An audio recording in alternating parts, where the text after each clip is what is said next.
우리 연세 많은 어르신들은 기억하실 것 같습니다. 예전에 어린 시절 시골이든 도시든 동네마다 이 정신적으로 어려움을 겪는 일명 광녀, 광남 이런 분들 한 명씩은 다 있었습니다. 그들은 집안에 갇혀 있는 것이 아니라 동네 사방팔방으로 배회를 하고 다녔습니다.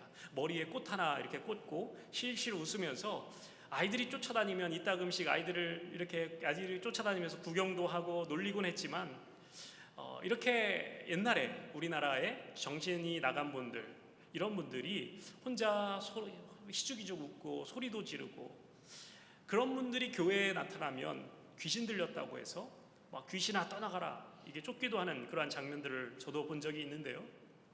그 과거에는 어떤 뇌과학 분야라든가 아니면 심리학 또는 의학의 발달이 저조한 상태였기 때문에 이 사람들의 마음 안에서 일어나는 대부분의 질병을 영적 현상 내지는 어떤 귀신 들린 현상으로 간주하곤 했습니다. 특별히 교회 안에서 어떤 이에게 사소한 심리적인 문제만이라도 이렇게 발생하면 내가 혹시 귀신 들린 거 아닌가?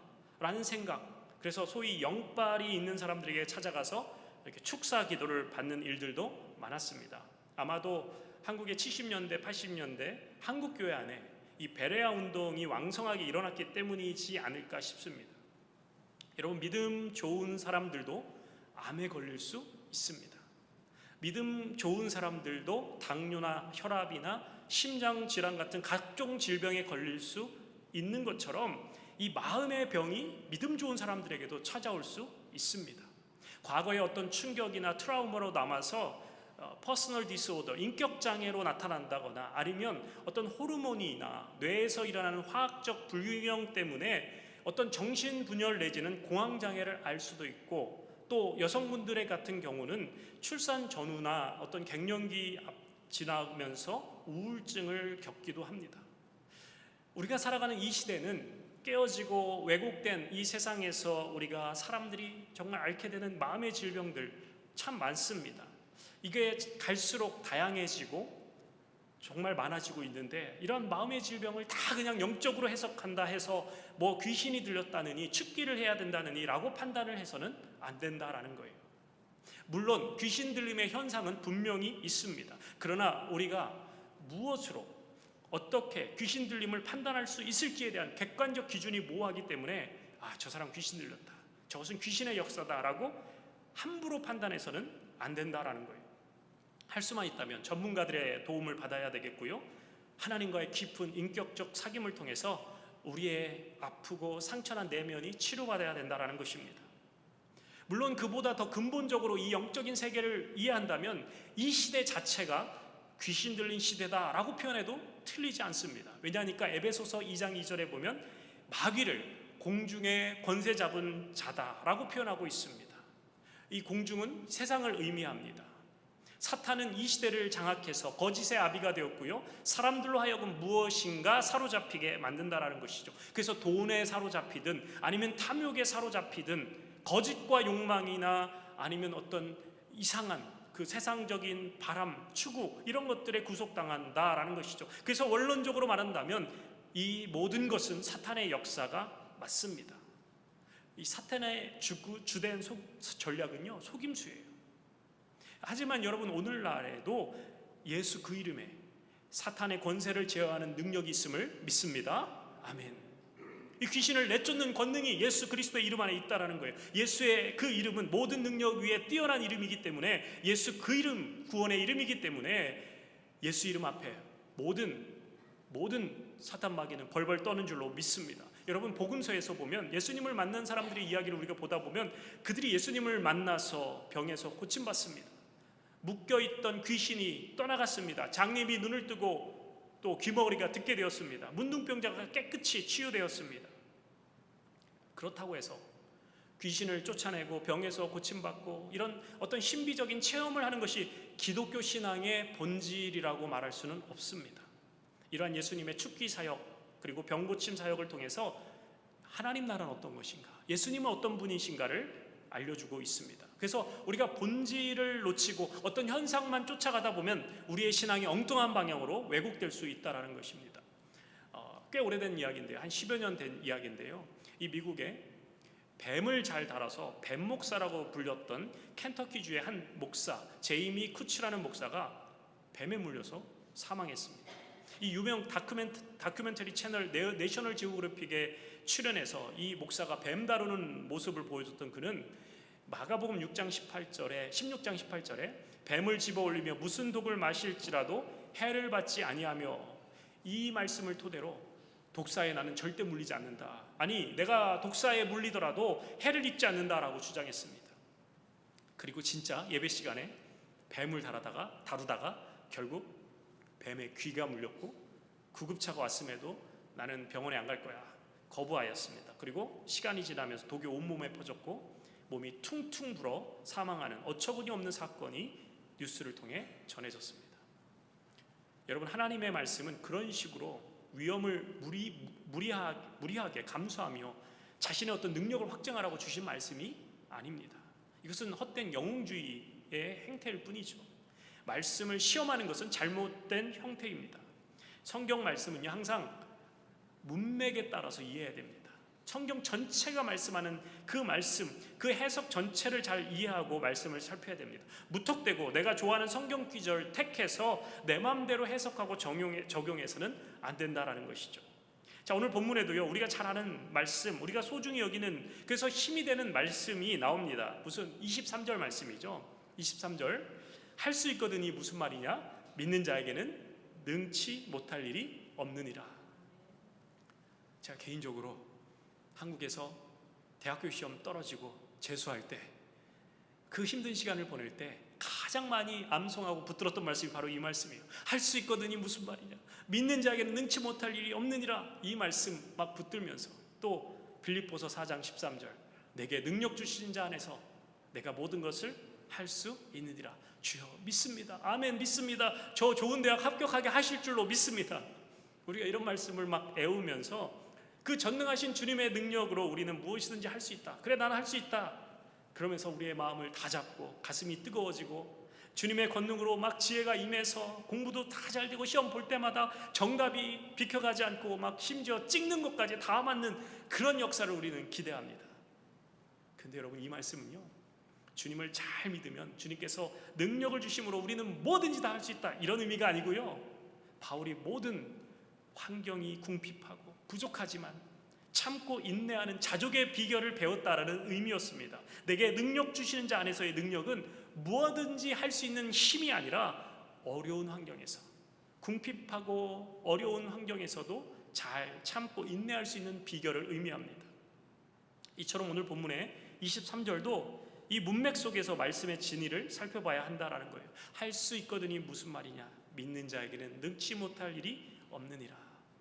여러분, 이 말씀은 하나님은 전능하시기 때문에 내가 원하고 바라는 것을 굳게 믿기만 하면 우리는 무엇이든지 다 얻을 수 있고 무엇이든지 할 수 있다, 이런 의미일까요? 우리가 믿음만 있으면 귀신도 쫓아낼 수 있고 못 고칠 질병도 없고 믿음만 있으면 우리의 고통과 환난에서 다 이겨낼 수 있다, 이런 말씀일까요?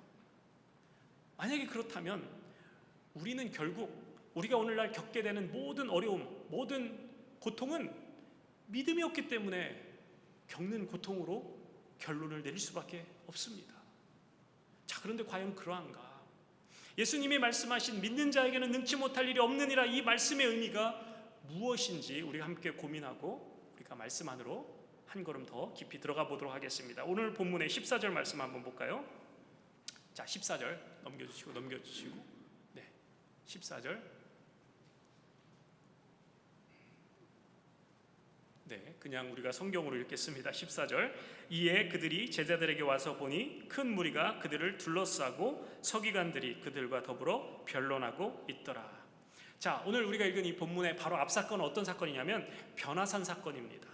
예수님이 모습이 영광스럽게 변화되는 모습을 지켜본 제자들은 예수님과 함께 산에서 내려왔습니다. 제자들이 변화산에서 그 영적인 황홀경을 본 거예요. 그 영적인 황홀경을 체험한 거예요. 그 영적 체험이 너무 좋다 보니까 예수님에게 뭐라고 말하느냐면, 베드로가 특히 이렇게 얘기하죠. 주님, 여기가 좋사오니 우리가 여기서 초막을 짓고 여기에 살면 좋겠습니다 라고 말했습니다. 그런데 예수님은요, 산에 머물러 계시지 않으셨어요. 산 아래로 내려오셨어요. 영적인 체험을 하고 하늘의 신령한 은혜를 맛보고 난 후에는 그 자리에 머물러 있지 않고 귀신 들려서 고통하고 있는 그 아이가 있는 산 아래 현장, 혼돈과 고난의 현장으로 나아가 그들을 치유하셨습니다.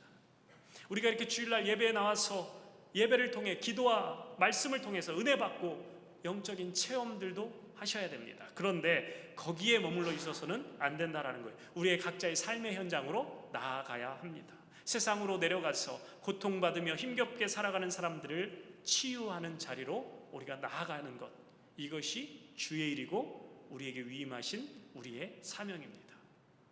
그리고 이제 9절 이하에 보면 예수님께서 산에서 내려오셔서 함께 갔던 제자들에게 앞으로 받을 고난과 죽음에 대해서 예고하십니다. 자, 그리고 이제 마을로 딱 도착하니까 소동이 일어난 거예요. 어떤 소동입니까? 아이의 아버지가 귀신 들린 아들을 데리고 예수님의 제자들에게 와서 고쳐달라고 요청했던 거예요. 그런데 제자들이 귀신을 쫓아냈어요? 못 쫓아냈어요? 못 쫓아냈어요. 실패했어요. 그리고 서기관들과 논쟁이나 벌이고 있는 거예요. 자, 오늘 본문에 보면 귀신 들린 아들의 상태가 구체적으로 묘사되고 있습니다. 귀신이 들려서 입이 굳게 닫혀 있습니다. 한 번씩 귀신이 아들을 사로잡으면 아이가 땅에 엎어져서 입에 거품을 물고 이를 갈면서 몸이 뻣뻣해진다라는 거예요. 그래서 예수님에게 찾아가면 도움을 받을 수 있을까 싶어 여기까지 왔는데 예수님이 안 계신 거예요. 그래서 예수님의 제자들에게 귀신을 쫓아달라고 요청했는데 제자들은 하지 못했다라는 말입니다. 사랑하는 내 새끼, 내 어린 아들이 정체 모를 귀신에 들려서 이렇게 고통받는 모습을 보고 아무것도 해줄 수 없는 아비의 심정이 오죽했을까요? 이 악한 귀신은 어린 아들을 사로잡아서 그에게서 말을 빼앗았고 그것으로 그치지 않았습니다. 타오르는 불꽃에 뛰어들게도 하고 물속에 빠지게도 했다라는 거예요. 그래서 온갖 괴로움을 다 가져다 줍니다. 죽을 고비도 여러 차례 넘겼습니다. 그렇게 한 번씩 이 아들이 심한 발작을 하고 나면 이 아비는 가슴을 쓸어내리고 그 깡마른 아들을 부둥켜 안고 우는 일 말고는 해줄 수 있는 게 없는 거예요. 아들이 지금 살아있지만 살아있다라고 말할 수 없는 그런 상태. 이미 아들의 영혼은 아들이 아니었어요. 그 아들의 아픔은 고스란히 아버지에게 2배, 3배로 그대로 전달되었습니다. 이 아버지의 마음이 어땠을까요? 왜 하필 내 아들이에요? 왜 하필 내 아들이 이런 고통을 받아야 되냐고, 내가 무슨 죄를 지었기 때문에 내 아들이 이런 고난을 받아야 되냐고, 내 아들이 왜 이 귀신의 괴롭힘을 받아야 하냐고, 내가 어떻게 하면 좋겠냐고 하늘을 향하여 하소연도 수없이 많이 했습니다. 하지만 그럴 때마다 들려오는 것은 허공에 울리는 공허한 나의 목소리뿐이었습니다. 이 아버지는 절망에 더 큰 절망을 안고 마침내 그 절망의 무서운 끝자락에 이르렀습니다. 이제는 절망할 힘조차 없는 그 자포자기의 상황, 그럴 때 어디선가 예수에 대한 소문을 듣게 된 거예요. 하나님 나라의 복음을 전하고 다닌다라는 나사렛 출신의 한 사나이, 그는 신비한 능력을 갖고 있어서 그가 손으로 대면 문둥병자도 낫고 수르보니게 여인이 요청하자 말 한마디로 귀신 들린 딸을 고쳐주었다는 그 이야기를 들은 거예요. 심지어는 그의 옷자락에 손을 댄 사람도 병이 고쳐졌다. 12살 먹어 죽게 된 어린애가 예수의 말 한마디에 다시 살아났다. 이런 놀라운 소식을 들었어요. 그리고 그는 그런 신비한 능력의 소유자일 뿐만 아니라 그에게 나오는 자를 결코 외면하지 않고 한 명 한 명 그의 아픔과 내면의 상처를 다 품을 만큼 넓은 가슴을 가진 좋은 분이라는 사실을 들었습니다. 이 소문을 들은 아버지는 마음이 다 타서 숯덩어리만 남은 그 마음을, 그냥 이글거리는 그 마음에 다시 불이 붙여지는 거예요. 세상에 이런 마른 뼈와 같은 피폐해져가는 내 아들을 살려줄 분이 있을까? 사람의 아픔을 감싸 안아주며 고통과 두려움을 평안과 기쁨으로 바꿔주는 그런 능력의 예수님을 우리가 만날 수 있을까? 그러려 무엇인지 내가 그분만 만날 수 있다면 뭐든지 못할까? 한치의 망설임도 없이 예수님에 대해서 수소문해서 그의 일행이 머물러 있는 그 마을에 도달한 거예요. 내 영혼의, 내 아들의 그 아픔을 해결할 수만 있다면, 그 신락 같은 희망을 품고 예수님이 머무는 그 마을에 돌아갔는데 거기에 그분이 계시지 않는 거예요. 그의 제자 몇 명만 거기에 머물러 있고 그들의 스승이 산에서 내려오기를 기다리고 있었습니다. 이보시오, 여기 예수 선생 안 계십니까? 제자들이 대답합니다. 아니 왜 우리 선생님을 찾는 거요? 산에 올라가셨는데? 한 제자가 그에게 묻습니다. 사실은 제 아들이 귀신에 사로잡혔습니다. 예수 선생님 언제 내려오십니까? 우리도 모르죠. 한번 올라가시면 얼마나 걸릴 줄 아는 사람이 없다오. 아니 그런데 당신 아들 어디 귀신 들린 아들 같아 보이는데 그 아이 어디 있어? 저 먼 여정에 지칠 대로 지친 아들이 그들에게 보여지고 그 아이의 눈은 초점이 이루어졌습니다. 거의 누워 쓰러져 있다시피 했습니다. 제자들이 그 아이를 보더니 참담한 거예요. 불쌍한 거예요. 우리가 한번 해보겠어. 우리가 할 수 있다오. 그러면서 그 아이를 향하여 이 예수님의 제자들이 고래고래 소리를 치기 시작합니다. 이 더러운 귀신아 썩 나오거라. 그러자 그 아이의 눈의 초점은 더욱더 잃어갑니다. 이 더러운 귀신아 떠나가라.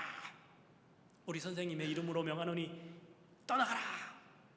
그들의 목소리는 점점 커가고 또 아이는 발작을 하기 시작합니다. 한 2시간 3시간 걸렸을까요? 그들의 외침은 허공에 맴돌 뿐 아이에게는 아무 일도 일어나지 않는 거예요. 마을 사람들이 더욱더 계속 몰려들었고 아이는 낯선 땅 한 구석에 쓰러져 거품을 물고 있습니다. 발버둥을 치고 있습니다. 아버지의 마음이 어떠했을까? 혹시나 하는 마음으로 왔지만 역시나 실망만 안고 돌아가야 되는가? 이 아이는 하나님의 저주를 받은 이렇게 귀신에 들린 것이요, 이 아이를 살릴 수 없어. 어쩌면 당신의 죄의 몫일지도 모르오. 아니 그렇지 않소. 우리 선생님은 귀신을 내어쫓을 수 있는 분이요. 아니 우리도 쫓아낸 경험이 있어. 이렇게 예수님의 제자들과 바리새인들이 서로 논쟁만 하고 있을 때 예수님께서 산에서 내려오셨습니다.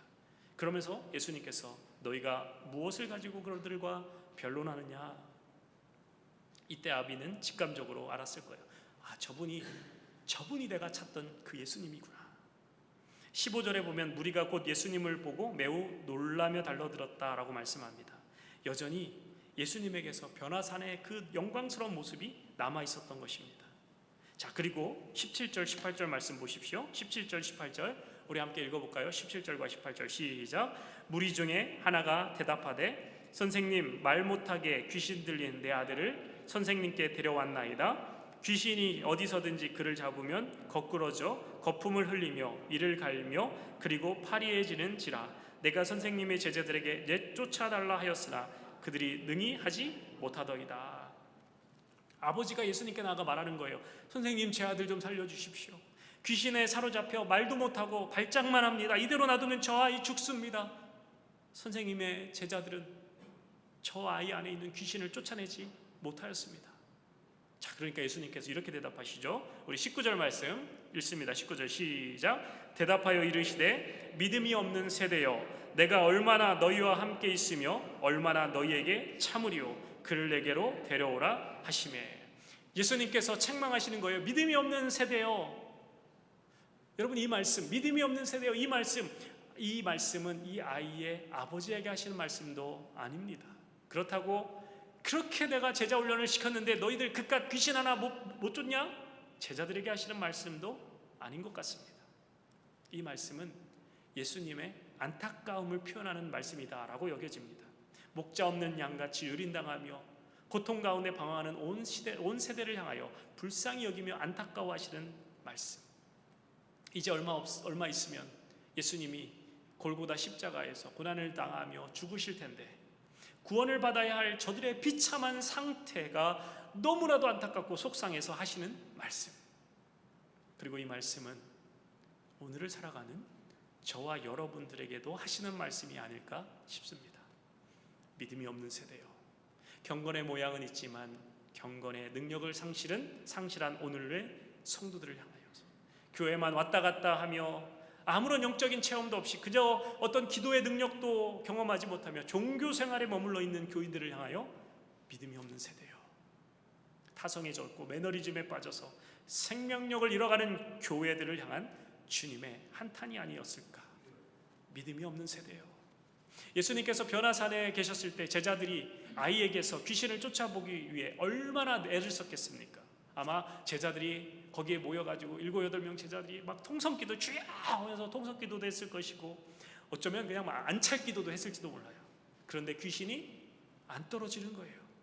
아마 이 제자들은 자괴감이 빠졌을 것입니다. 사실 이미 제자들은 귀신을 쫓아내본 경험이 있거든요. 마태복음 10장에 보면 예수님께서 제자들을 부르시고 귀신을 쫓아내며 모든 병과 약한 것을 고치는 능력을 주셨다라고 말씀하십니다. 그리고 누가복음에 보면 제자들이 전도를 나갔다가 돌아와서 예수님께 보고를 합니다.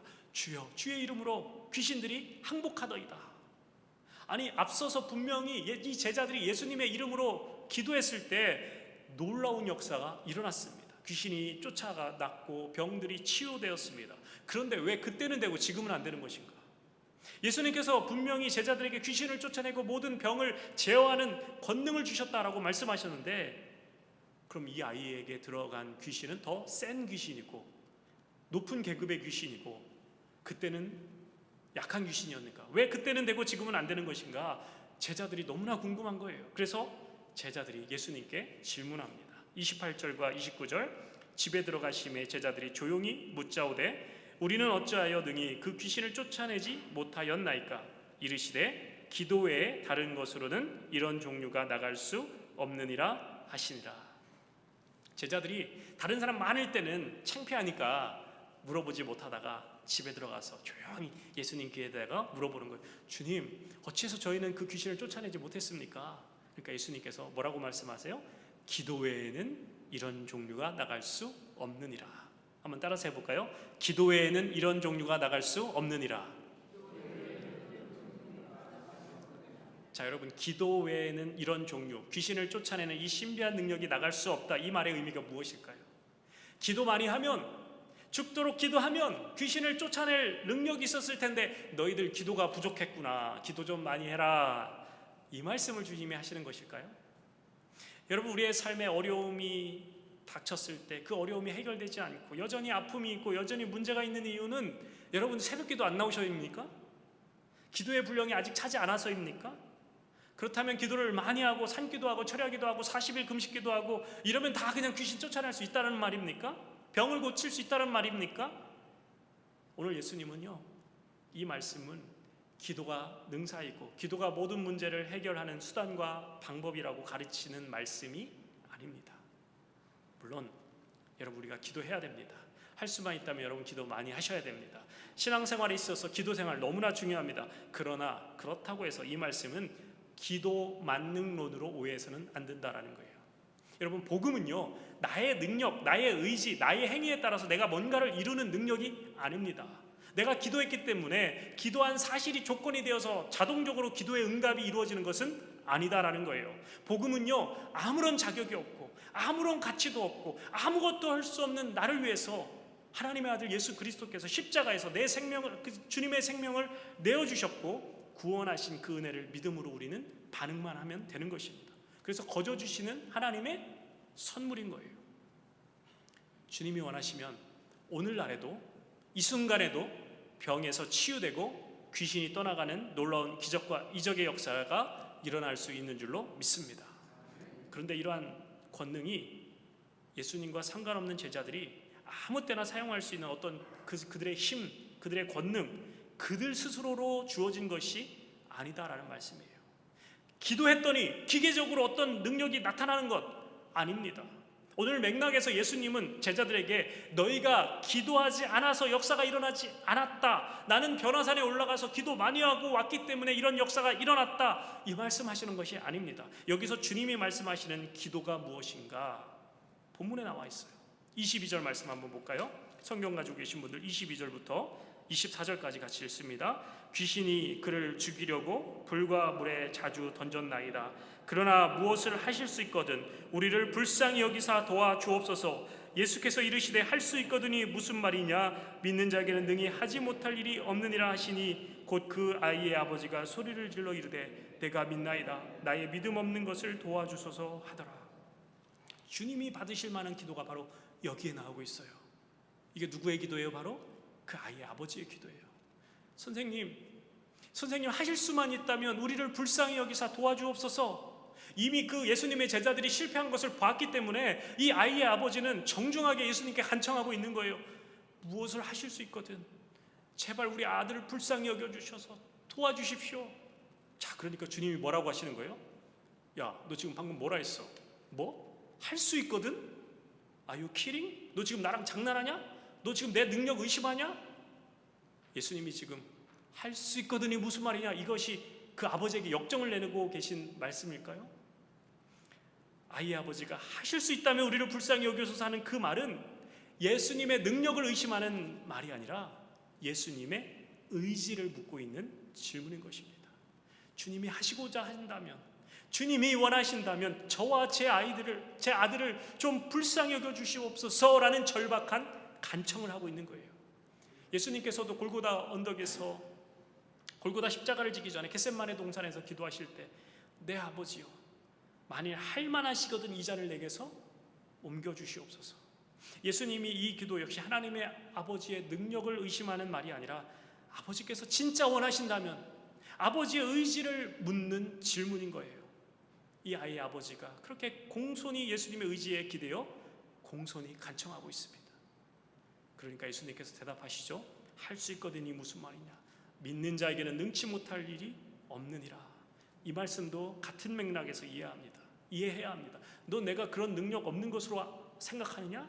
라는 의미가 아니라 귀신 들린 아들을 불쌍히 여기시는 주님의 긍휼하심, 주님의 자비하심을 의심하지 말라라는 거예요. 내가 왜 너를 긍휼히 여기지 않겠느냐? 내가 왜 너를 위해서 무엇이든지 해줄 수 있다라는 그 사실을 믿으면 너희가 영광을 볼 것이다 라는 말씀입니다. 그러니까 아버지가, 이 아이의 아버지가 피를 토하는 심정으로 주님 앞에 꿇어 절규합니다. 주여 믿나이다. 나의 믿음 없음을 도와주시옵소서. 이 아버지는 하나님의 그 긍휼에 호소하는 거예요. 주님, 제가 주님의 긍휼에, 주님의 자비하심을 의지합니다. 주님의 그 한없는 사랑에 호소합니다. 불쌍히 여겨 주시옵소서. 저의 믿음 없음을 도와주시옵소서. 자신의 어떤 절망적인 상황을 인식하는 거예요. 자기의 무가치함을 인정하는 거예요. 하나님의 긍휼하심을 구하는 거예요. 자신의 믿음 없음에 대한 실존을 인식하며 절규하는 이 기도, 이런 기도를 우리 주님이 기쁘게 받아주신다라는 거예요. 사랑하는 성도 여러분, 기도는 이런 것입니다. 주님, 저로서는 아무것도 할 수 없습니다. 주님 아니면 안 됩니다. 주님의 은혜와 긍휼을 구합니다. 주님 뜻대로 하시옵소서. 이것이 바로 기도예요. 믿는 자에게는 능치 못할 일이 없다라는 말씀은 절대적이며 무한하신 우리 하나님의 사랑의 선포입니다.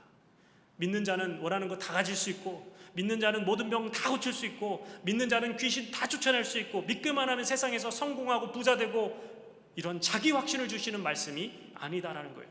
나에게는 아무런 소망이 없지만, 나에게는 아무런 의로울 근거가 없지만, 그렇기 때문에 하나님의 긍휼하심, 그렇기 때문에 하나님의 자비하심을 붙드는 자, 하나님의 한없는 사랑을 의심하지 않는 자, 그런 자들에게는 죽음을 넘어서는 상황 가운데서도 결코 놓지 않으시는 하나님의 은혜가 있을 것이다, 하나님의 사랑이 함께할 것이다 라고 약속하시는 위대한 사랑의 선포인 줄로 믿습니다.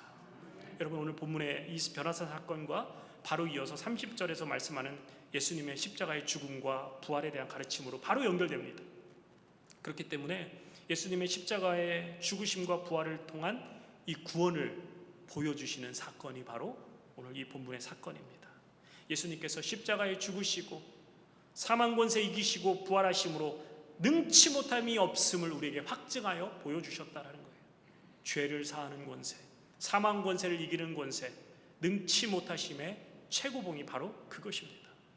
주님께서 다른 그 무엇이 능치 못할 일이 있겠습니까? 죽음에서 일어나셨는데, 그렇다면 우리에게는 이미 이 능치 못하심이 우리에게 주어졌다라는 거예요. 우리에게 영원한 소망 되신 주님께서 우리에게 주시는 사랑의 선언이 바로 믿는 자에게는 능치 못하심이 없느니라. 물론 우리의 현실은 예수 그리스도의 대속의 은혜를, 또 부활의 능력을 믿음에도 불구하고 여전히 우리의 삶에 나아지지 않을 수도 있습니다. 여전히 나의 삶에 둘러싼 여러 가지 문제 때문에 씨름하며 아파할 수 있습니다. 질병으로 고통받기도 하고, 오랫동안 그토록 간절히 기도했지만 여전히 그 문제가 해결되지 않아 힘들어할 수 있습니다. 그래서 때로는요, 다 내려놓고 싶고 다 포기하고 싶을 때도 있습니다.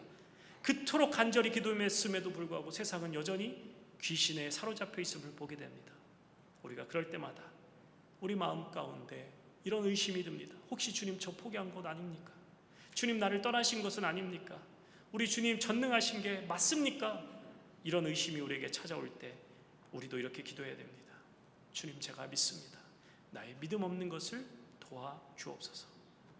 사랑하는 성도 여러분, 할 수 있거든이 무슨 말이냐? 믿는 자에게는 능치 못하심이 없느니라. 이 말씀은 우리에게 자기 아들까지 내어주신 하늘 아버지만이 하실 수 있는 사랑의 선포인 줄로 믿습니다.